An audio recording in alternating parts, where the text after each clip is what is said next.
నమస్తే, welcome to our channel. ముఖ్యమంత్రిని ఉద్దేశించి ఒక మాజీ ముఖ్యమంత్రి ఎప్పటికప్పుడు అధికారం కోల్పోయినప్పటి నుంచి కూడా బావిలో దూకి చనిపోవాలి, కృష్ణారామ అనుకునే వయసు. మరి నిన్నటికి నిన్న మావిగన్ అనే పేరు చెప్తే చాలు గుండె బద్దలైపోయి చనిపోతాడేమో అంటూ చేస్తున్నటువంటి వ్యాఖ్యలను చూస్తుంటే ఆయన మనస్తత్వాన్ని ఏ విధంగా అర్థం చేసుకోవాలి? దీనిపైన చర్చించడానికి మనతో పాటుగా ఉన్నారు టీడీపీ రాష్ట్ర అధికార ప్రతినిధి అప్పసాని రాజేష్ గారు. నమస్తే సార్. నమస్కారం. అధికారం కోల్పోయినప్పటి నుంచి చూస్తున్నాను సార్. అంతకు ముందు ఎన్నికల ప్రచారంలో పవన్ కళ్యాణ్ గారిని ఏ విధంగా అటాక్ చేశారు, లోకేష్ గారిని ఏ విధంగా అటాక్ చేశారు చూసాం. కానీ అధికారం కోల్పోయినప్పటి నుంచి కూడా ఒక ముఖ్యమంత్రి అయినటువంటి చంద్రబాబు నాయుడు గారిని ఈయన ముసలాయన, రామకృష్ణ అని అనుకునే ఏజ్, బావిలో దూకి చనిపోవాలి, ఇటువంటి వర్డ్స్ ఎక్కువగా వింటున్నాను. నిన్న కూడా మావిగన్ అనే పేరు ప్రస్తావిస్తే పేరు వింటేనే చాలు ఆయనకి హార్ట్ అటాక్ వస్తుంది, బీపీ పెరిగిపోతుంది, ఏ విధంగా కామెంట్స్ చేశారో చూస్తున్నాం. ఏంటి అసలు ఇటువంటి కామెంట్స్ చేస్తున్నటువంటి జగన్మోహన్ రెడ్డి గారి మనస్తత్వాన్ని ఏ విధంగా చూడాలంటారు? అంటే జగన్మోహన్ రెడ్డి గారికి ఈ మధ్య ఒక భావజాలం పెరిగిపోయింది ఆయనలో. 2024 ఎన్నికలకు ముందు కూడా ఆయన మైకి దొరికిన ప్రతి సందర్భంలో కూడా మీ బిడ్డ మీ బిడ్డ మీ బిడ్డ అని చెప్పని ప్రజలను సంబోధిస్తూ మాట్లాడేవాడు. అంటే తనని తాను ఒక చిన్న బాలాకుమారుడిలాగా తాను ఊహించుకుంటా ప్రజలకి తమ ఇంటి బిడ్డగా ఆయన పరిగణించాలి అన్న భావన కలిగించే ప్రయత్నం చేసేవారు. కాబట్టి ఆయనకి తనకన్నా వయసులో ఎవరైనా పెద్దవాళ్ళు ఉంటే వాళ్ళంటే విపరీతమైన చులకన స్వభావం ఏర్పడుతుంది. ముసలాయనా అని చెప్పని సంబోధించడం ఎక్కువైంది ఈ మధ్యకాలంలో. మరి అంటే ఎంత వయసు వరకు యంగ్స్టరు, ఏ ఏజ్ దాటినాలని ముసలాయనగా పరిగణించాలి? ఎందుకంటే ఇప్పుడు జగన్మోహన్ రెడ్డి కూడా ఏం బాలాకుమారుడేం కాదు, ఆయనకు కూడా 54వ సంవత్సరం నడుస్తుంది ఇప్పుడు. మరి మా యువ నాయకుడు లోకేష్ గారితో కంపేర్ చేస్తే మరి జగన్మోహన్ రెడ్డి కూడా 11 సంవత్సరాలు పెద్దాడు. మరి మా యువ నాయకుడు జగన్మోహన్ రెడ్డిని ఉద్దేశించి నువ్వు ముసలాయన అనాలా? అటువంటి సంస్కారహీనపు ప్రవర్తన మాకు లేదు.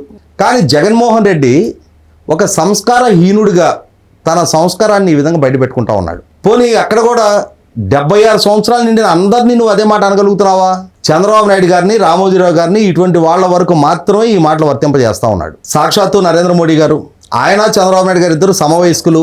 కానీ అక్కడికి వెళ్ళేటప్పటికి ఎక్కడ లేని అతి వినయ ప్రదర్శన జరుగుద్ది. సహజంగానే మనకందరికీ తెలుసు కదా, ఒక సామెత మనం వాడతాం, అతి వినయం దూరత లక్షణం అంటారు. ఉండాల్సిన స్థాయిలో వినయ ప్రదర్శన జరిగితే దాన్ని పెద్ద పరిగణలోకి తీసుకోవసరలా.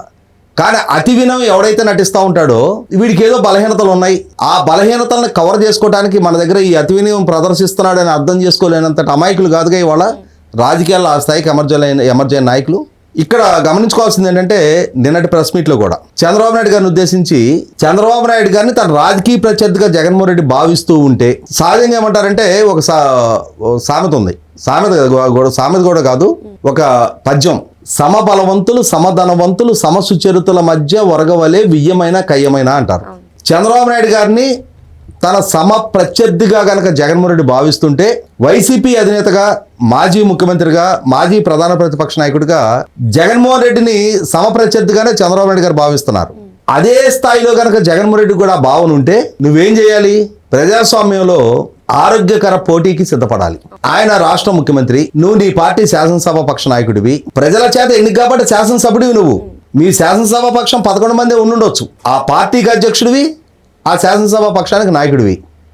సభకు రా, ప్రభుత్వాన్ని నిలది, ప్రభుత్వ లోపాలని ప్రస్తావించు, విమర్శించు, సమాధానాలు రాబట్టు, పోరాడు ప్రజల పక్షాన. అప్పుడు ప్రజల మన్నన పొందగలుగుతావు. 2029 ఎన్నికల్లో నీ దగ్గర సత్తా ఉంటే, ప్రజలు నిన్ను నమ్మితే, ప్రజల ఆదరణ నువ్వు పొందగలిగితే చంద్రబాబు నాయుడు గారిని నువ్వు ఓడించగలుగుతావు. ప్రజాస్వామ్యంలో ఈ ప్రక్రియకు మాత్రమే ఆస్కారం ఉంటుంది తప్ప నువ్వు ఆశించినట్టు ప్రత్యర్థులు చనిపోతే, అంటే మనం ఎక్కడో రాచరికపు రోజుల్లో రాజుల మధ్య రాజ్యాల మధ్య యుద్ధాలు జరిగాయి. ఆ యుద్ధంలో సైన్యాలు ఒకరి మీద ఒకరు దాడులు చేసుకునేవాళ్ళు, సంహరించుకునేవాళ్ళు. రాజుని సంహరిస్తే ఆ సైన్యం డిమోరలైజ్ అయిపోద్ది, ఆ రాజ్యం పరాధీనం అయిపోద్ది అని చెప్పనే సంస్కృతి రాచరికంలో చెల్లుబాటైంది. ప్రజాస్వామ్యంలో దానికి ఆస్కారమే లేదు. ముకులిత హస్తాలతో ప్రజలను వేడుకొని బాబు మీకు సేవ చేసే ఆస్కారం అవకాశం కల్పించండి అని చెప్పని ప్రాధేయపడితే, మమ్మల్ని మీరు నెగ్గిస్తే మేము మీకు ఇవి చేస్తామని చెప్పని ప్రజల ముందు ఒక మేనిఫెస్టో పెడితే ప్రజలు దయదలిచి పరిగణలోకి తీసుకుంటే నీకు అవకాశం దక్కుద్ది. ఇంతకన్నా నేను కలబడి కొడతా, ఎదురు వ్యక్తి చచ్చిపోవాలి, చనిపోతే నీకు ఆస్కారం దక్కుద్దా? మీ నాన్న చనిపోయాడు, నీకు దక్కిందా? చనిపోయిన మాత్రం దక్కవు. అసలు చనిపోవాలన్న ఆలోచన వస్తుంది అని అంటేనే నీ విపరీత ధోరణిని నువ్వు బయట పెట్టుకుంటున్నావు. ఇవాళ మావిగన్ అని చంద్రబాబు నాయుడు గారి దగ్గరికి వెళ్ళి మావిగన్ అని చెప్పని మాట్లాడండి, ఆయనకి బీపీ పెరిగి గుండెపోటు వచ్చి చచ్చిపోతాడని మాట్లాడుతున్నావు. ఒక పక్క జరుగుతున్న అమరావతి నగర నిర్మాణ పనులు చేసి బీపీ వచ్చి ఇవాళ ఏమైపోతావో తెలియకుండా ఈ విధమైన విపరీతపు మాటలు మాట్లాడుతుందో నువ్వు. సంధికాల ప్రేలాపనలు అంటారు వీటిని. మామూలుగా కొందరికి జ్వరంలో హై టెంపరేచర్ వచ్చినప్పుడు ఏం మాట్లాడతారో తెలీదు, ఏవేవో మాట్లాడుతూ ఉంటారు. కొందరికి ఏదైనా ఒక షాక్ తగిలినప్పుడు ఏం మాట్లాడతారో తెలీదు, ఏవేవో మాట్లాడుతూ ఉంటారు. అటువంటి వాళ్ళని సంధి ప్రేలాపనలు అంటారు. జగన్మోహన్ రెడ్డి కూడా ప్రజలు ఇచ్చిన 11 స్థానాల షాక్కు, ఇవాళ 164 స్థానాలతో విజయం సాధించిన ఎన్డీఏ కూటమి 23 నెలల కాలంలో దేశంలోకి వచ్చిన పెట్టుబడి ప్రతిపాదనలో 25.3% రాష్ట్రానికి రప్పించుకోవటం, 17 ఎస్ఐబిపి సమావేశాల్లో ఇప్పటికీ 11,61,000 కోట్ల రూపాయల పెట్టుబడి ప్రతిపాదనలు ఆమోదింపజేసుకోవటం, 3,000 పెన్షన్ని 19 రోజుల్లో 4,000 చేయటం, అమలు పరచలేరు అనుకున్న ఈ సూపర్ 6 ఒక్కొక్కటిగా అమలు చేసుకుంటూ వెళతాం. పోలవరం డయాఫ్రామ్ వాళ్ళు పూర్తి చేయటం, 2027కి పూర్తి చేస్తామంటాం, 2026లోనే వెలుగొండ ప్రాజెక్టు ద్వారా నీళ్లు ఇస్తామంటాం, అమరావతిని 28కి పూర్తి చేస్తామని చెప్పటం, తన జిల్లాలో కడప స్టీల్ ప్లాంట్ పనులు కూడా ఇదే నెలలో ప్రారంభింపజేయటం. ఇవన్నీ చూసి పండుగాడు అంటే మనకి పోకిరి సినిమాలో డైలాగ్ ఉంది కదా, ఎవడు కొడితే దిమ్మ తిరిగి మైండ్ బ్లాంక్ అవుద్దో వాడే పండుగాడని. ఇవాళ ఎన్డీఏ కూటమి చేస్తున్న అభివృద్ధిని చూసి మైండ్ బ్లాంక్ అయ్యి వస్తున్న ఈ సంధి ప్రేలాపనలు. ఈ ప్రేలాపనలు ఏంటి? ముఖ్యమంత్రి గారు గుండెపోటుతో చనిపోతారట. ఈ మధ్యకాలంలో ఈ సంధి ప్రేలాపనలు గడిచిన ఈ 8-9 సంవత్సరాలకు వింటూనే ఉన్నాం. మనకు ఒక సామెత చెప్తారు, పిల్లి శాపనార్థాలకు ఉట్టి తెగదు స్వామి అని చెప్పని. ఈ పిల్లి శాపనార్థాలు పెడతానే ఉంది. వాళ్ళ శ్రేణులేమో పులి సింహం అని చెప్తారు. పులి సింహం ధైర్యంగా కుంభస్థలం మీద దాడి చేస్తాయి, ఎదురు నిలబడి పోరాడతాయి, వేటాడతాయి. కానీ ఈ పిల్లి ఏం చేస్తుంది? శాపనార్థాలు పెడుతుంది.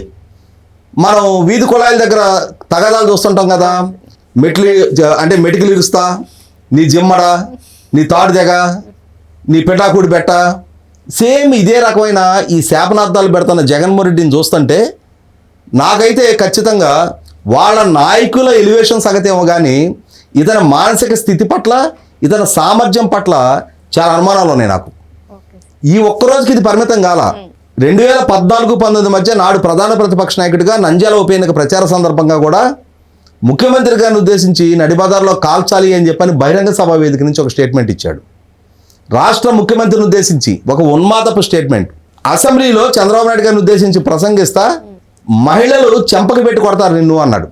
అనంతపూర్ జిల్లాలో ప్రసంగిస్తా రాళ్లతో కొట్టాలి అన్నాడు ముఖ్యమంత్రి ఉద్దేశించి, చీపులతో కొట్టాలి అన్నాడు, చెప్పులతో కొట్టాలి అన్నాడు. నువ్వు ముఖ్యమంత్రిగా పనిచేసావు, నిన్ను విమర్శిస్తేనే సహించలేకపోయావు, నీ ప్రభుత్వ లోపాలు ఎత్తి చూపితేనే జీర్ణించుకోలేకపోయావు. మోస్ట్ ఇంటాలరెంట్ సీఎంగా నువ్వు వ్యవహరించావు. ప్రభుత్వాన్ని విమర్శించడమే నేరంగా, ఘోరంగా అలా విమర్శించిన వాళ్ళని అరెస్టులు చేసి కస్టడియల్ టార్చర్కి గురి చేశావు. వాస్తవంగా నువ్వు ప్రదర్శించిన ఉన్మాదం, పరిధి దాటి నువ్వు వాడిన భాష, రాష్ట్ర ముఖ్యమంత్రి భద్రతని ప్రశ్నార్థకం చేస్తూ నువ్వు వ్యవహరించిన తీరు ఖచ్చితంగా చంద్రబాబు నాయుడు గారు కాబట్టి ఆయన మంచితనం నిన్ను కాపాడుతుంది. ఇక్కడ మా నాయకుడికి మేము కూడా చెప్తాం, రేపు మనం మంచితనం అనుకుంటున్న దాన్ని అతను చేతకంతనంగా పరిగణిస్తూ ఉన్నాడు. రీసెంట్గా ఈ టెన్యూర్లో కూడా బావిలో దూకి చావమన్న మాట వాడాడు. పవన్ కళ్యాణ్ గారిని ఉద్దేశించి ఇంకొక ఉన్మాదపు వ్యాఖ్య 2019కి ముందు పాదయాత్ర సందర్భంగా పెట్టిన ప్రెస్ మీట్లో, సహజంగా మనం పబ్లిక్ ఫోరంలో మాట్లాడేటప్పుడు కొంచెం పాలిష్డ్గా మాట్లాడే ప్రయత్నం చేస్తాం. ఎదురువారి కుటుంబం గురించి సంబోధించేటప్పుడు మీ భార్య, మీ సతీమణి అంటాం. కానీ జగన్మోహన్ రెడ్డి సంస్కార హీనత్వంతో పవన్ కళ్యాణ్ గారిని ఉద్దేశించి ప్రతి 4 సంవత్సరాలకి ఒకసారి కార్లు మార్చినట్టుగా పెళ్ళాలను మారుస్తాడు అనే పదం వాడాడు. అది హీరోయిజం కాదు, సంస్కారం, గౌరవం అనేది ఇచ్చిపుచ్చుకోవాలి.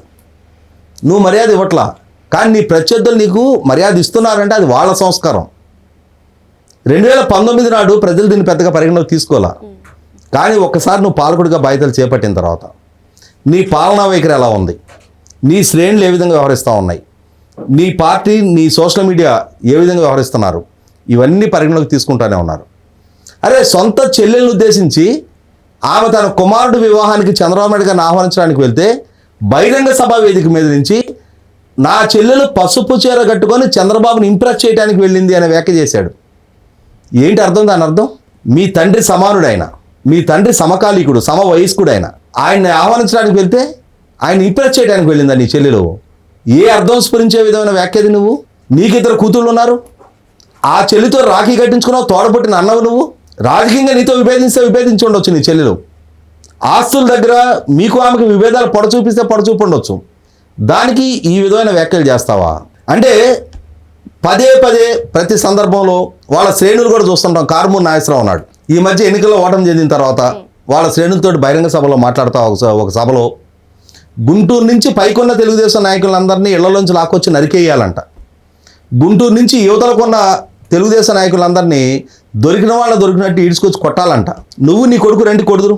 వాళ్ళు రారు, వాళ్ళు పెద్ద పెద్ద ప్యాలెస్ల్లో ఉంటారు, బాడీ గార్డులు గన్మెన్ల ప్రొటెక్షన్లో వాళ్ళు ఉంటారు. వీళ్ళు ఈ ఉన్మాదపు స్టేట్మెంట్లు ఇస్తే వాటిని చూసి రెచ్చిపోయి వాళ్ళ శ్రేణులు వీధులకు ఎక్కాలి. జగన్మోహన్ రెడ్డి 30 అడుగుల ఐరన్ ఫెన్సింగ్లో Z+ కేటగిరీ రక్షణలో ఉంటాడు, లేదంటే బెంగళూరులో 30 ఎకరాల ప్యాలెస్ల్లో ఉంటాడు. ఆయన కూతుళ్ళు విదేశాల్లో వాళ్ళు చాలా సెక్యూర్డ్గా స్థిరమైన అంటే లైఫ్లో మంచి కెరీర్లో వాళ్ళు స్థిరపడి ఉండాలి, మంచి క్యాంపస్లో వాళ్ళు చదువుకోవాలి.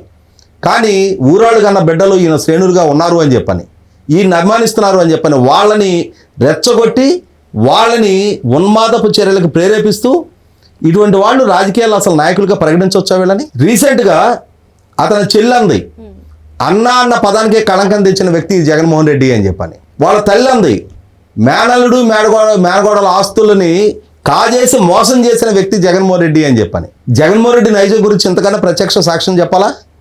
మాట్లాడితే ఆ రోజుల్లో ఎన్టీ రామారావు గారు చంద్రబాబు నాయుడు గారిని విమర్శించారు అంటున్నారు. తెలుగుదేశం పార్టీ క్యాడరు, శ్రేణులు, కుటుంబం కలిసి ఎన్టీ రామారావు గారితో విభేదించి ఆ రోజు పార్టీ నాయకత్వం చంద్రబాబు నాయుడు గారికి అప్పచెప్పారు, ముఖ్యమంత్రి పదవి కూడా శాసనసభ్యులు అందరూ కలిసి చంద్రబాబు నాయుడు గారికి అప్పచెప్పారు. ఎన్టీ రామారావు గారితో విభేదించేసింది పార్టీ. తనతో విభేదించిన తర్వాత ఆయన చంద్రబాబు నాయుడు గారిని విమర్శించక పొగుడతారా? మొత్తం కుటుంబం, మొత్తం పార్టీ, శాసనసభ్యులు అందరూ కలిసి రామారావు గారితో విభేదించిన నేపథ్యం. ఒక ప్రత్యేక పరిస్థితుల్లో ఆయనతో విభేదించాల్సి వచ్చింది ఆ రోజున.